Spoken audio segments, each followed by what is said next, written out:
Breaking news Lagacharla దాడి కేసులో నిందితుడు పట్నం నరేందర్ ను పోలీసులు కస్టడీలోకి తీసుకున్నారు. అతన్ని వికారాబాద్ తీసుకెళ్లి విచారించనున్నట్లు సమాచారం. లగచర్ల దాడి కేసులో నరేందర్ ను కోర్టు కస్టడీకి అనుమతించింది. 2 రోజుల పాటు పోలీసులు విచారించనున్నారు.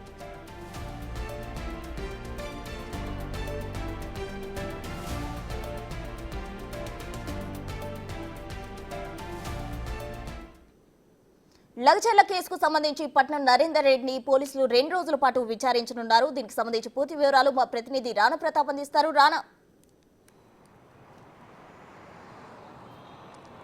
ఎగ్జాక్ట్గా 15 నిమిషాలకు ముందు పట్నం నరేందర్ రెడ్డిని చర్లపల్లి జైలు నుంచి కూడా పోలీసులు తరలిస్తున్నారు. ప్రస్తుతం వికారాబాద్కి ఆయన రాబోతున్నారు. మార్గ మధ్యంలో ఉన్నారు కాబట్టి వికారాబాద్లోని ఇప్పుడు మనం నా వెనకాల ఉన్నబట్టి జిల్లా పోలీస్ కార్యాలయంలో ఆయన్ని విచారించబోతున్నట్టుగా మనకు తెలుస్తుంది. ఒకవేళ ఇక్కడ కానీ విచారించకపోతే మరొక లొకేషన్ కూడా ఉంది కాబట్టి అక్కడ కూడా ఆయన్ని విచారించే అవకాశం ఉంది. ఇక్కడ ఇది మెయిన్ రోడ్డు కాబట్టి పట్నం నరేందర్ రెడ్డికి సంబంధించి వారి అనుచరులు కానీ బీఆర్ఎస్ సంబంధించిన కార్యకర్తలు ఇక్కడికి వచ్చి ఆందోళన చేసే అవకాశం ఉన్నటువంటి నేపథ్యంలో ఒకవేళ ఇక్కడి నుంచి గతంలో ఎప్పుడైతే అరెస్ట్ చేసినప్పుడు ఆయన ఐకేపీ సెంటర్లో పెట్టారు కాబట్టి ఆ సెంటర్లో ఆయన విచారించే అవకాశం ఉంటుంది. ఎందుకంటే అక్కడ లోపలికి ఎవరికి ఎంట్రీ ఉండదు, అక్కడంతా ట్రైనింగ్ సెంటర్ కాబట్టి సో ఆల్మోస్ట్ అక్కడ ఆయన్ని విచారించబోతున్నట్టుగా మనకు సమాచారం అవుతుంది. ఒక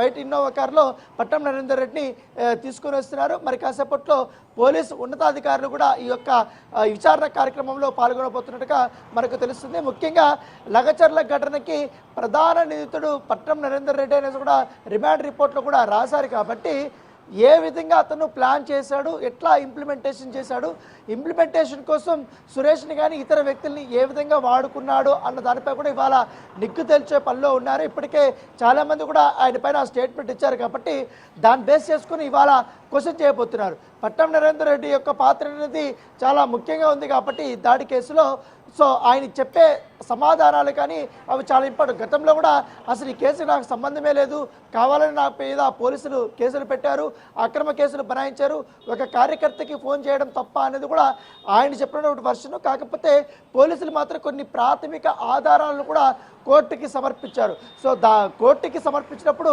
కోర్టు వాటికి పరిగణలోకి తీసుకుని ఆయన్ని రిమాండ్కి తరలించినటువంటి నేపథ్యం కాబట్టి తర్వాత ఈ రిమాండ్ని కొట్టేయాలంటూ కూడా ఆయన ఏకంగా ఇటు వికారాబాద్ కోర్టులోను కానీ ఇటు హైకోర్టులోనే కానీ ఒక పిటిషన్ కూడా వేశారు, క్వాష్ పిటిషను.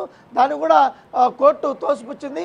ఎందుకంటే లోయర్ కోర్టు ఇచ్చినటువంటి ఈ యొక్క క్వాష్ ఏదైతే రిమాండ్ని సరైందంటూ కూడా చెప్పినటువంటి నేపథ్యం పడుతుంది. సో ఎట్టకాలకి దాదాపు వారం రోజుల పాటు కూడా పట్నం నరేందర్ రెడ్డి వికారాబాద్ పోలీసులు కస్టడీ కోసం అనుమతి కోరారు. అయితే కోర్టు మాత్రం 2 రోజులు మాత్రమే అనుమతి ఇచ్చింది. సో ఈ 2 రోజుల్లో ఏ రకంగా ఆయన పోలీసులకి సహకరిస్తారు అన్నది ఒక ఉత్కంఠగా ఉన్నది. ఎందుకంటే ఈ కేసులో అనేక మంది పెద్దల పేర్లు అనేది తెరపైకి వస్తున్నటువంటి నేపథ్యంలో వారి పాత్ర ఎంతవరకు ఉంది అనేది మొత్తం బయట పెట్టాల్సినటువంటి అవసరం ఉంది. ఎందుకంటే ప్రభుత్వాన్ని అస్థిరపరిచేందుకు ప్రభుత్వాన్ని వ్యతిరేకంగా కార్యక్రమాలు చేయడమే కాకుండా రైతులు రెచ్చగొట్టి వారిని జైలుపాలు చేశారు. ఓ పక్క అధికారులు కొట్టించారు, ఓ పక్క అన్యపుణ్యం ఎదురుగినటువంటి కొంతమంది అమాయకులైనటువంటి రైతులు రెచ్చగొట్టి వారిని ఈ దాడిలో పాల్గొనేలాగా చేసి వారు ఇప్పుడు అరెస్ట్ అయ్యారు. వారందరూ కూడా ఇప్పుడు పట్నం నరేందర్ రెడ్డి పేరు చెప్పారు, అలాగే సురేష్ పేరు చెప్పారు, రాఘవేంద్ర పేరు చెప్పారు,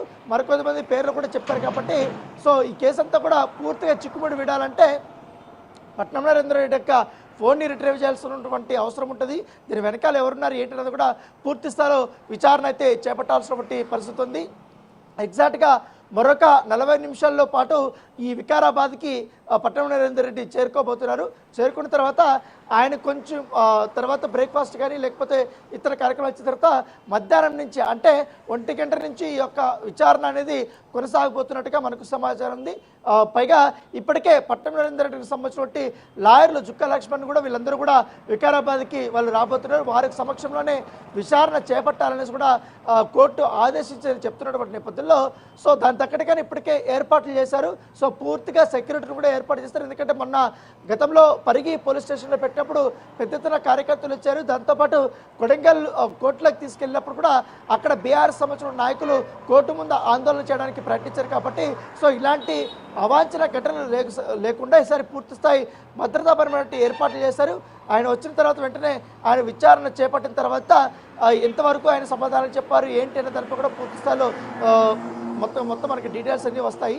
సో ఏదో నడికని పట్టం నరేందర్ రెడ్డి చేసినటువంటి ఈ కుట్ర అనేది బయటపడింది అనేసి కూడా కాంగ్రెస్ పార్టీ సంబంధించిన నాయకులు వాళ్ళు బాహటంగానే స్టేట్మెంట్లు ఇస్తున్నటువంటి నేపథ్యం కాబట్టి, ఎందుకంటే ఇక్కడ అప్పట్లో చాలా మందిని సస్పెండ్ చేశారు, చాలా మందిని బదిలీలు కూడా చేశారు. ఎందుకంటే పోలీసులు కళ్ళు కప్పి వీళ్ళు ఈ రకమైన పనులు చేస్తారు. పైగా కలెక్టర్ని మాయమాటలు చెప్పి లగచర్లకు తీసుకురావడము, లగచర్లలో అక్కడ మాట్లాడుతుండగా దాడులు చేయించడం అంతా పక్కా ప్రణాళికతోనే దాదాపు 1 మంత్ నుంచి కూడా వీళ్ళు స్కెచ్ చేశారనేది కూడా పోలీసులు చెప్పారు. కాబట్టి ఆ స్కెచ్ వేయడానికి కారణం ఏంటి, వీళ్ళకి వచ్చేటువంటి లాభం ఏంటి, సురేష్కి వీరు చెప్పినటువంటి ఆఫర్ ఏంటి, అవంతా కూడా ఇప్పుడు ఈ విచారణలో బయటపడుతున్నది కూడా పోలీసులు చెప్తున్నారు.